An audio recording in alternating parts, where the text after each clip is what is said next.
Hi friends. So today we will look into the continuation of our English spoken English class.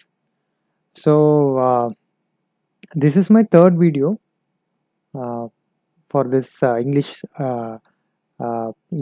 class which we are looking into. So today we will be looking into the concept of phrase. So to recollect what we have learned in our past classes. So we have actually looked into the basic building blocks of the English languages. So which basically comprises of noun, pronoun, verb, adverb, adjective, and preposition. So I have actually asked you to look into the Google. Go into the Google. Uh, learn about these mentioned building blocks of the English languages, which I have mentioned, such as the noun, pronoun, etc. So just go to Google and type them, understand them, what it is in detail, because it is the foundation of the English language, and it is very important to understand them at the early stages itself, devoting at least 10% of the time which you are learning to master the English language. So I hope that you would have done your own research to understand what they actually mean, and along with few examples to further strengthen the understanding of the concepts. So today we will look into the concept called phrase.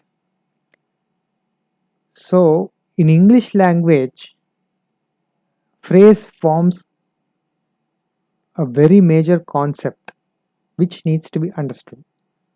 So until now we have been looking into understanding the level, where we were dealing with individual words. For example, when it comes to noun, we can say an object like tree, or a person like John. So it was mostly dealing with a word or two. So phrase is actually is a group of words actually. Phrase is a group of words. So it is something at a further higher level when compared to the individual words which we were looking into. So as from the definition, you can see that phrases in English language, it is actually a group of two or more words which functions as a meaningful unit within a sentence or a clause. So here we can see the example here which says we're waiting for the movie. So it is a group of words and it is a meaningful unit in a sentence. Okay, so where is the sentence? So yes, I will show you that it is followed by this example. So here we are waiting for the movie. So it is a meaningful set of words by itself. So we can understand something that there were a set of people who are waiting for a movie. So that's something we can assume from seeing this phrase. Okay. So let us look at the example here. So here the actual sentence may look like something like, we were waiting for the movie to begin. So in a way we can say that phrase actually can emphasize phrase actually can emphasize uh, the the the core meaning of the sentence. So if not in full, at least, so at least to a particular extent we can understand by knowing the phrase. So this is the concept of phrase. Phrase is actually quite commonly used in our day-to-day conversation, especially while speaking.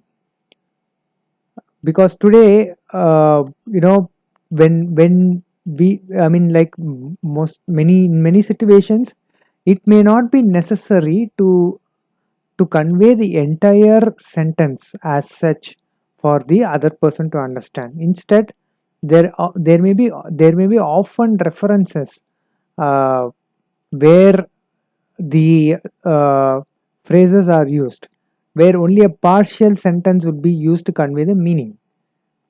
So phrase is actually being used quite often in day-to-day conversations, and it is important to know what they are. However, it actually this skill of um, this skill of forming the phrases actually develops as and when you start speaking in your day-to-day life. So that way you get to know a lot of phrases through people when they speak to you, and by which you will be able to gain mastery over the concept of the phrase. So we will move on to the next concept of the English language, so which is called clause. So clause is, we can say that it is a next level of the phrase. So clause actually contains a group of words that contain a subject and a predicate. So it actually conveys even more uh, meaningful phrase, actually we can say. So it's a kind of an extension of the phrase, but it has more meaning because we have the subject and the predicate. Now here we know who actually is involved and uh, in what manner, and also in what place or whatever. I mean, like those kind of details would be evident while we look into a clause. So here we have an example here. So it says the fast red squirrel darted up the tree. Yes, we have this subject, that is the squirrel. We have the predicate here. We have the verb here. So which completes the sentence. Actually, it is a meaningful set of meaningful clause, we can say. So clause is something like it need not be a entire sentence, but in some cases it also qualifies to be a sentence. For example, here in this particular example, this actually qualifies to be a sentence.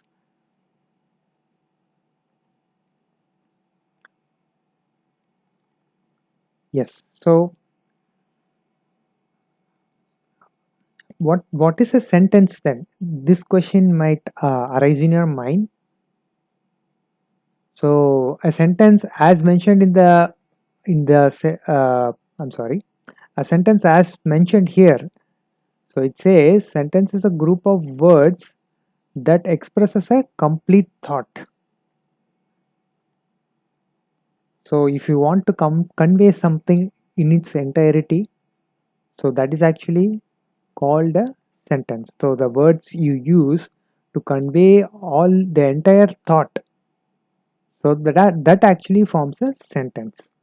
Whereas clause need not be a sentence.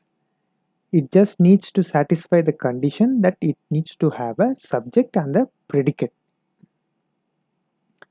However, in some cases, clauses themselves qualify as a sentence because they convey the intended meaning.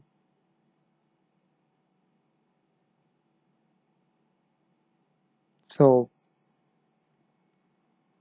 so that actually takes us, I mean, transitions us from the level of understanding English, from a level of the words to the level of the sentences. So now I would actually urge you to go to Google, type in type in Google saying what is a phrase, what is a clause, try to understand them better. And also it is very important to look at the examples of what the clause is, what the phrase is, and think of the examples which you can relate in your own life. For example, you have you want to convey something to your manager or your friend or your brother or your sister. You want to convey a thought or something. So think of some examples in the form of a phrase and in the form of a clause, and let me know in the comments,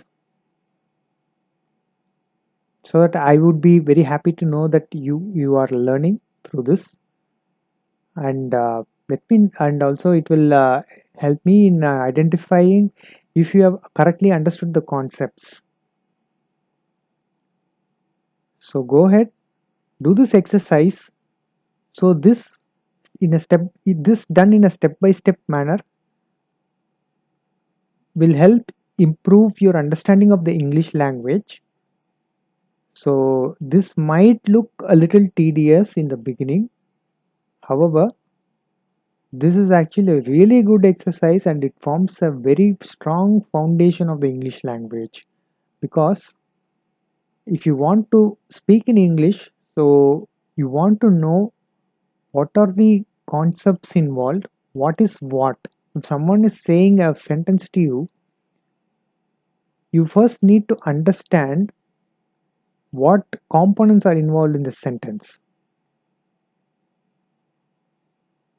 So that way, it will enable you to break up the sentences thoroughly and clearly in your mind, and will enable you to give a reply that is very much meaningful and expected from the person at the other side. So in this video, we have come to the level of forming the sentences. So going on, we will see more more improved advanced concepts of the English language, which is required for day-to-day applications. My friends, actually I have created this video series to say for the purpose of helping helping mainly the college students and the professionals to enable them to speak in English. So I am assuming that very fundamental concepts are something which you guys are exposed to, and I have not covered them. So here the concepts which we see are very important, and they are not discussed in detail over here.